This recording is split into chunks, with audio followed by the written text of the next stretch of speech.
Hey, what's up my people? Cuinix here, back at it again with another video.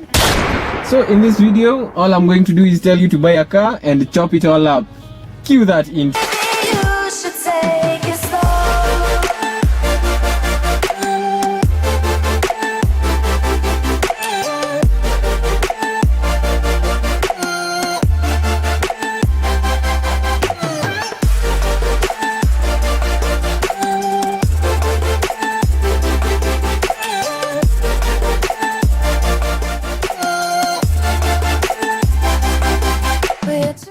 So in this video, I will be talking about body kits and different type of kits, as in body kits, as in kuna wide body, and there is just the conventional kits, and what else? I think wide body and just conventional kits, and yeah, just conventional kits.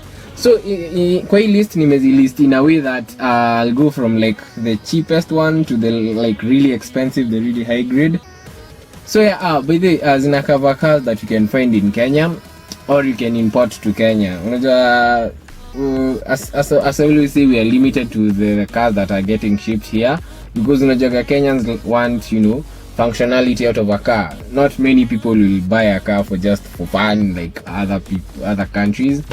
And I get it because you know it's we are economy is nzuri, so people want more functionality rather. Basically, a body kit is a set of modified body parts or additional components that install on a stock car, typically composed of a front and rear bumpers, side skirts, spoilers, bonnets, or bonnet scoop. Sometimes even the rear and right side guards are included. There are many types of companies out there making body kits for cars, and like the one from the above the video that is playing right now, it's a body kit from Rocket Bunny, and I did feature it in the video, so stick around to see where it's popped up. Yeah, so basically hiyo ndio definition of a body kit. Sikutaka kuwadanganya. So the first car on my list would be a Honda. To be precise, the Honda Fit RS. So the RS is, you know, the conventional 4-cylinder Honda Fit. You know, it's just a Honda Fit RS, but with a different type of body. So the kit that I would recommend for people who like want that subtle but really nice look would be the Mugen kit. As I said before, ni Mugen, not Mugen. Please stop correcting me. It's not Mugen. It's not Mugen. It's Mugen. Get it? Check in kwa interweb. It's Mugen. It's Mugen. So the Mugen kit is a subtle kit. Unajua, it comprises of like a front bumper, rear bumper, side skirts, a small wing, and some, you know, some windbreakers on the doors. So with this kit, unajua, as much as in a car like crazy, it's simple, and the best part is ni functional. Kwa sababu all the parts zina work. As in, if you're like you want to race your car, your Honda, those parts are functional. That functional in the sense that zina reduce drag, all that windy stuff, unajua, all that aerodynamic stuff, they do improve. Actually, after the windbreaker or whatever, yeah, that I'll think I'll overlay a clip here. That is actually functional because it deflects the air currents that are coming from the from the splitter and from the bonnet or the hood. Yeah, so a really subtle kit, a really good kit. Now the good thing about this, unaweza nunua moja, unaweza save up, ununue like the front bumper, or you save up, you buy the rear bumper, the skirts, the wing. Me, I'd probably start with the wing kwa sababu inaitwaje, it's kinda, you know, cheaper, not cheaper as in, yeah, it's the wing. Then I'd go with the rear bumper. Yeah, basically you can save up now, you kit your car, and then it looks as good as this. I mean, just look at this. How good is this? It's really nice. Cynthia, yeah, why don't you do that? Why don't you do that? Come on. The second car on my list would be a Suzuki Swift. Basically, Suzuki Swift is a hatchback. I've mentioned it a couple of times in my recent videos, so check that out. Nita link hapo juu. And it's the normal package, 4-cylinder 2-door hatchback, made by Suzuki, obviously. And the kit that I would recommend people to look at if you're willing is the kit from HKS. They call it the Suzuki Swift Sport GT kit. Basically this one inahitaji some finessing kwa sababu you need to cut up into your car. It's one of those really aggressive kits that, you know, transforms your the looks from this to this. So, and come on, why wouldn't you want that? That is actually kwa the kits that look really subtle. This one really blends with the car. Kwanza when you fitted it some really nice, you know, tires and wheels, inakaa poa sana. And vile niangalia pricing yake, it's a little bit, you know, expensive. Oh, for those who don't know HKS is actually a performance parts manufacturer based in Japan.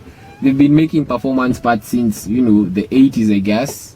So it's a really well-known company, and the kit itself is functional, aerodynamics perspective. So una feel like you are pushing a lot of power and una feel ni car, you're not going that fast. Improve aerodynamics with this kit.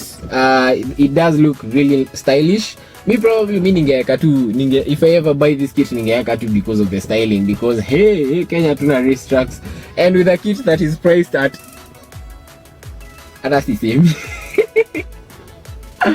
Yeah, but it's really expensive, but it pays off. You know, other people have other interests. We as car lovers, we have really expensive taste. So yeah, if you're willing to buy the kit, this is a kit you can buy. And the thing is that Suzuki Swift ziko Kenya, zinaendelea kuimportiwa more and more, and you can transform yours from this to this na uende Sunset GT na juu lazima ushinde an award, hata kasi the main award, lazima ushinde award.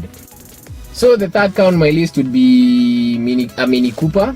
Basically a Mini Cooper is a two-door hatchback, a really small car. We all know it, we all love them. If you don't love them, you need to go to the hospital and get checked, especially from the neck up, because so yeah, it's a two-door hatchback, kadogo, ka small car, really cute cars. Girls love them. I believe, yeah, girls really like them.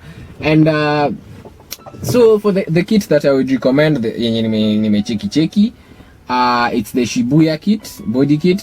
Basically it's a real wide body kit, and it makes the car even look better than it is. Kwa sababu look at this. That's a really nice kit. That it makes that car look nini.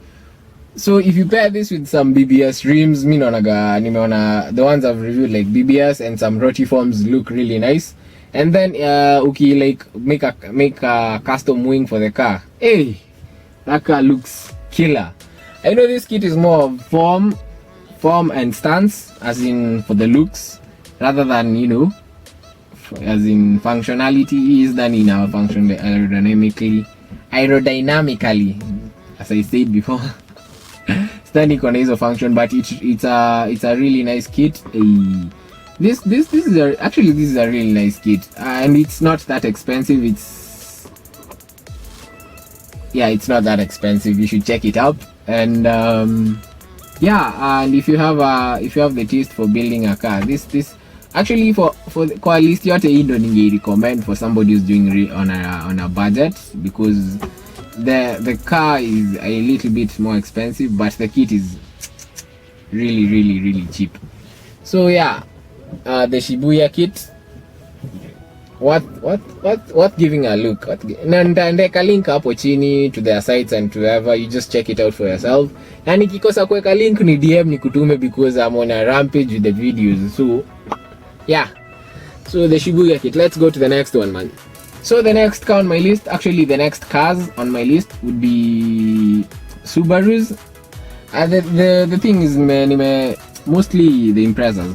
The thing with sijataja specific car ni kwa sababu the company I will mention, it makes a lot of kits for a lot of Subarus, different type of models. So it depends with what you have. Hata the recent ones, the N16s.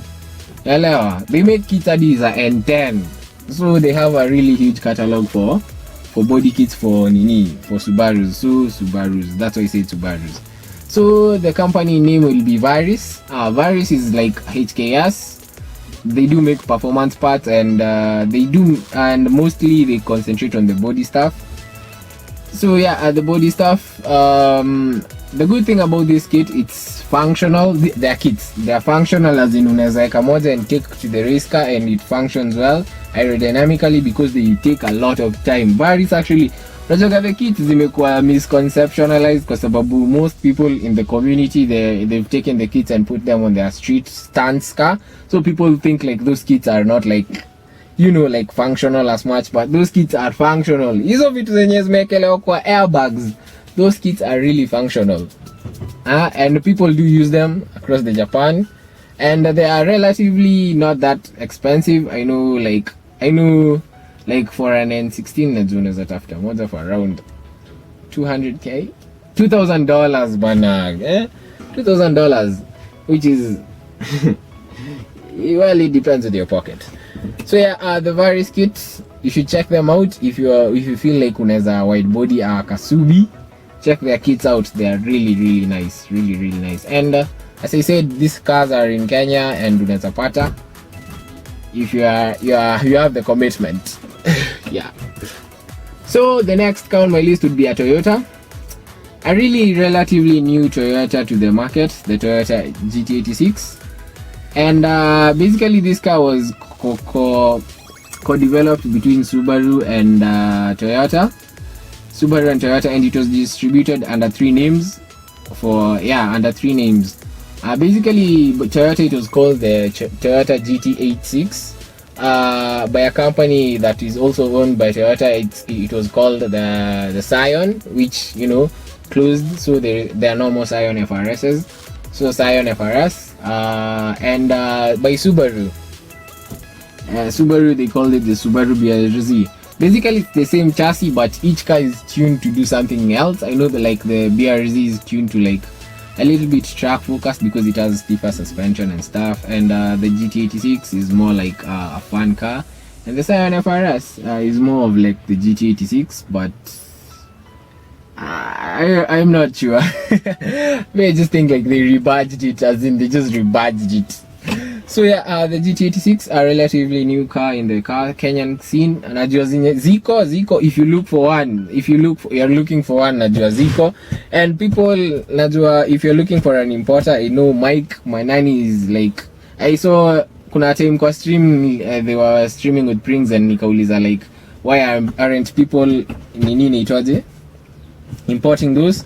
Akasema like people are ni vile tu like kwa chini ya maji, and if you're looking for one, you can contact him. So if you're looking for a Scion FRS or a GT86, contact Mike. I believe he'll hook you up. So yeah, the kit, unajua this car was made by in like, unajua vile ili hit the market, people like really kubali it. Walikubali.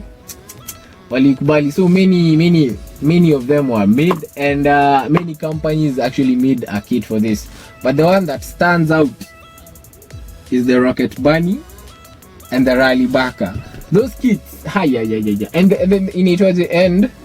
And the great thing is you can like mix and match the parts, as in you can take parts from a Rally Baka kit and in it was a Rocket Bunny kit and make one car. I'll overlay a clip of a YouTuber I watched who did this.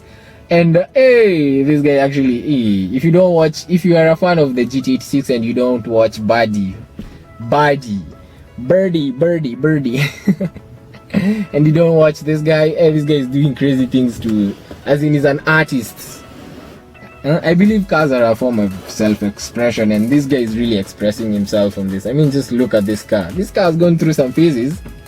I started watching this guy when he actually bought that car, so it's been some years. So the Rally Baka or the Rocket Bunny kit are real nice pair. If you're willing to buy this car and cut it up, utakuwa umefika mbele, kwa sababu that car is not cheap. That car is not cheap. But me nikipata pesa, mi na cut up that car like nobody's business. So the two kits, you should check them out, na nita overlay some clips ndo muone. Currently najua kuna mtu amefanya hivyo Kenya, but I saw somebody sent me a video some time back, and nashuku kuna moja huko coast too. So sure though. Yeah, so those are the kits. So the next car on my list would be a BMW. To be precise, the BMW E36 2-door or 4-door are the ones that were made from 1992 to 1998. Because ukitoka hapo zinakuwa a little bit expensive, especially itakuwa pointless for you to just buy a car like that in Kenya and do a wide body kit. Yeah, so the one they made from 1992 all the way to 98, najua ziko, I've seen kadhaa hata kwa Pizza Meat, I think. Yeah, kwa Pizza Meat, I think I'll overlay a clip there. Yeah, so yeah, these cars are there. Kwanza ukitafuta, najua pia huko chini, like when you go to like Kariobangi where there is the chop cars, najua ziko, ka unaweza buy a shell or just buy a second hand one that is a little bit beat up or yenye iko crashed. Basically these cars are there. Hata kuna zenye nimeona ikiuzwa Gigi or Cheki, one of the websites in Kenya. So yeah, Duraflex makes a kit for this car. Basically I believe zinaitwa circuit wide body. It covers the front fenders and the back quarter panels. So kaa kuna yenye ulikuwa na kwa crash flani, you can chop up all the bad stuff and then you put that kit on. So the thing with Duraflex, unajua most kits are made by fiberglass, carbon fiber or carbon Kevlar. So with Duraflex, I believe they use some type of hybrid material, because Duraflex does not break that haraka like the other kits, because unajua fiberglass or carbon fiber kikigonga inavunjika. So yeah, they use some type of material, but I believe most of the reviews nimeona online, they are like, people are saying like, as much as your material is durable, it's not that accurate when you're putting it on the body, so it might need some finessing. So some finesse to put on the kit, but it works. I've seen like really good example like this one that I'm overlaying. Yeah, these are really good examples. And najua ukitafuta hii gari iko, as I said before, iko. And actually for all the kits I've looked for, like this one is like really cheap. This is like 50k. Najua 50k is a lot. That's a whole car on another car. But for compared to the other kits like here, this kit is like 50k. So hiyo hata siogopi kusema price 50k to 70k, and hata unaweza pata used one for even maybe cheaper. So Duraflex wide body kit, circuit wide body kit, check it out if you have an E36 that you want to chop up, or yeah, na uniite to chop your kit. Yeah, so the 7th car on my list would be a Nissan. To be precise, ni Nissan Fairlady 350Z or the 370Z. Najua 350Z ni ngumu kupata kwa sababu I believe the time has lapsed so that we as Kenyans can like import them, because this car was like really stopped production at 2009, so I believe miaka yake imepita kasi ya kosea. So yeah, I believe these days unaweza import 370Z, which is okay, because it applies to the kit that I'm going to mention here, and it's none other than the Rocket Bunny Pandem kits. Basically, e-kit, it's made for the 350 and the 370, and Pandem is owned by Rocket Bunny. Yeah, Pandem, Rocket Bunny or Rocket Bunny is owned by Pandem. I'm not sure. These Japanese companies have a lot of names, weird names. But the kits they do make, they are really of high quality and zinatokeaga poa kwanza. And the thing with these kits, they are functional. A lot of Formula Drift people use them, Formula drivers. Formula Drift is like a drifting competition. If you're not watching Formula Drift from USA, I don't know. Yeah, a lot of mini motorsports drivers use them, whether it be track or drift. Unajua hata drag stars naona like wanna put the kit on in a way. Unajua with the kit you can fit wider tires, so yeah, I believe they can use them, and they are functional, guys. They are functional, so they are not just for looks. They are really functional, aerodynamically functional. And yeah, so Kaukona do, or you get your hands on a 370, or Kaukona do, you import a 370. This is a kit you'd be looking for. ama you just look for somebody mwenye amecrash yake kidogo and is selling for cheap, chukua hiyo gari badala ya kuweka OEM stuff, buy a kit. This kit is relatively ni expensive.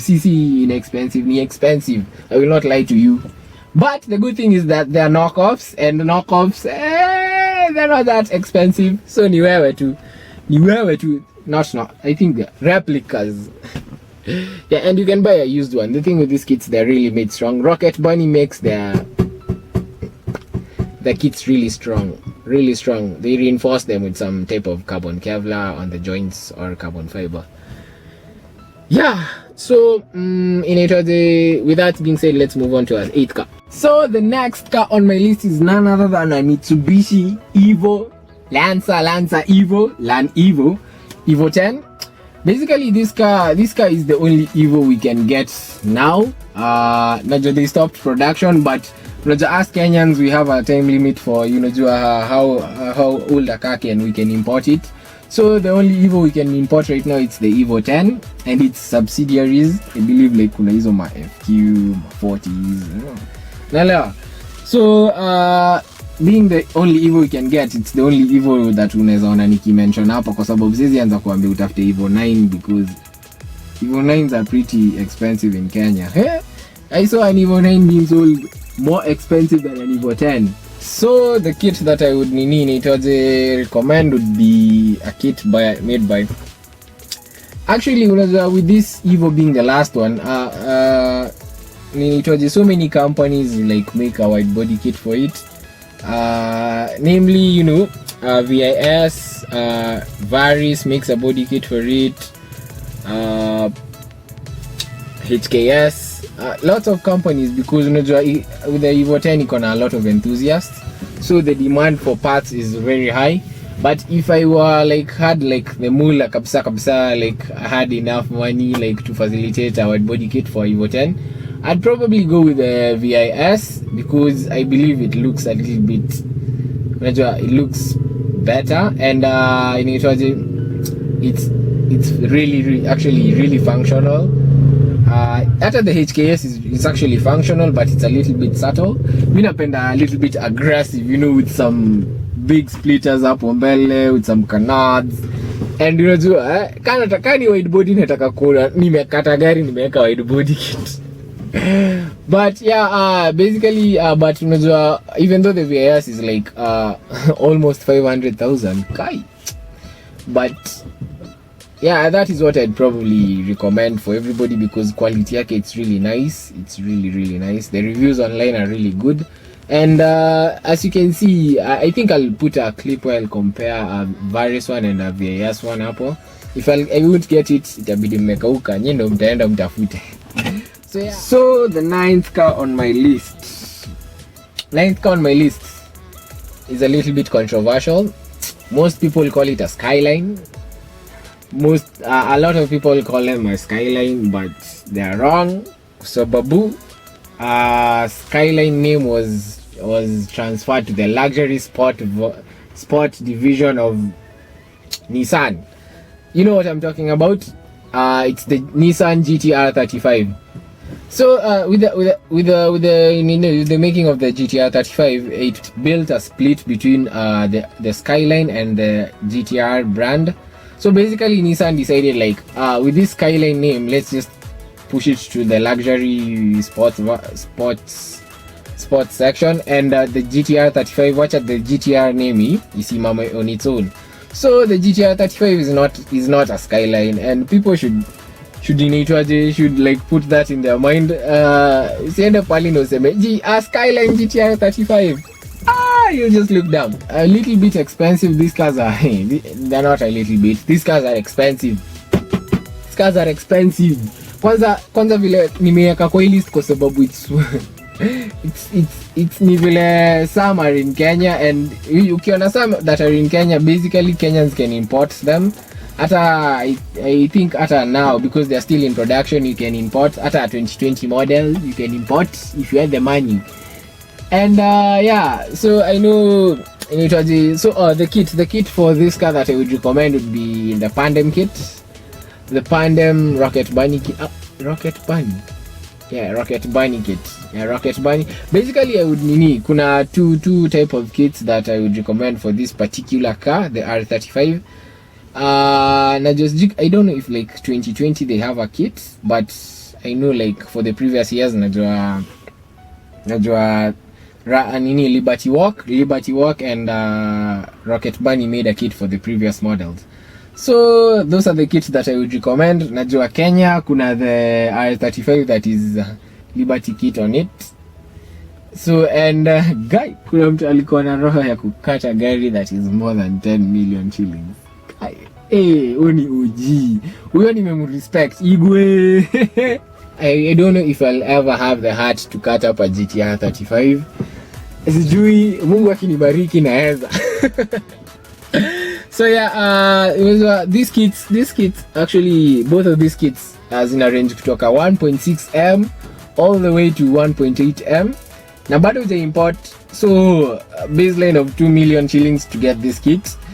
You can buy one used off the internet and fix it up. Imekuwa a little bit gongwa, but it's fiberglass. You can remake that thing. I've seen fiberglass come back from some major crashes. So yeah, the Liberty Walk or the Rocket Bunny kit for the GTR 35, pretty synonymous. I remember the first time I saw the Liberty Walk in Kenya, but the GTR 35, it's a huge car. Then you put a wider. Looks killer. So the last car on my list, a car with a name that is a little bit controversial. Let me explain. Let me explain. So in other countries, the Infiniti G35 is known as an Infiniti. You know, Infiniti G Series 35, India. So, but in Kenya, when that car comes to Kenya, it came by the name the Nissan Skyline. They're basically the same chassis, but just different badges. So, the kit. Oh yeah, before I continue, tracking back to when I was talking about the split between the Skyline name and the GTR, this is where Nissan did that thing, and najua a lot of countries got the Infiniti and si tulipata the Skyline, but nimeona pia others in Kenya that are also under the name of the Infiniti. So it depends on what you call it. It depends. I've ever had a scenario where I walked up to a person and they were like, yo, I drive a Skyline, and I was like, wow, a Skyline? Which Skyline? I'm like, and they were describing a V6, so I figured it was an Infiniti G35. So I walked up and like, oh yeah, Infiniti G35, and then everybody was looking like, what's wrong with this kid? So it was the kit that I would want to do on this. Hii ni kitu personal, nimeiweka hapo kwa sababu these cars are in Kenya and somebody is crazy enough. Kenyans, we are crazy enough to do some things. Somebody is crazy enough, and I am one of them. Somebody is crazy enough to put this kit on. It's basically a kit car. It's actually you build another car on top of the normal car. The kit's name is Vader Kit. Basically, the Vader Kit is you buy like a big box and they just give you parts. You basically transform this Infiniti or Skyline, whatever you wanna call it, from this to this. As in, this is actually a masterpiece. And I believe they do sell some performance parts so that isikai all looks and no go. Because these cars are known to sound like a freaking trombone everywhere. So that kit I believe it's made by a company in USA, and basically it covers the whole car and transforms it into like a supercar in a way, supercar type of look. Now somebody is crazy enough to do this. Me, I'm waiting because kai. But with this kit in a car, unaona they are replacing a lot of parts, so inahitaji somebody with really good with dimensions and mwenye anajua kupima vizuri, because pia unajua ni kit, so finessing ni kiasi lazima, because kuna Infinitis you come like with a hard top so you have to cut the car. And then you get a lot of cutting, a lot of measuring. You need somebody who's really good with the eyes and the measurements. So yeah, that is the kit, the mother of all kits, and it's the last kit I put in there. It's the last kit on the list. So yeah, a little bit long of explanation, but I believe it worked. I believe mlipata. So with that comes the end of the video. Najua this list is kind of a little bit on the expensive side, but we all know it was the love for cars is lazima ukuwe na roho ngumu, willing to sacrifice some stuff, and it's expensive as owning like inaitwaje original Nike shoes. Kuna ingine niliona juzi inauzwa $300. Hiyo ni salary ya mtu Kenya. We so yeah, that's that video. If you're new here, please consider subscribing. I make videos daily for this month of July, and if you're an OG subscriber, I thank you for watching another video from me. Basically these days you just watching some guy talking in a car. okay, yeah, just talk. So see you on the next one tomorrow. So mkwe posted pale kwa notification, hit that bell icon, kale kan ding, hit that, so that niki-upload mkwe rada, and nitakuwa na upload jioni because I'm a little bit flexible jioni. So see you on the next one.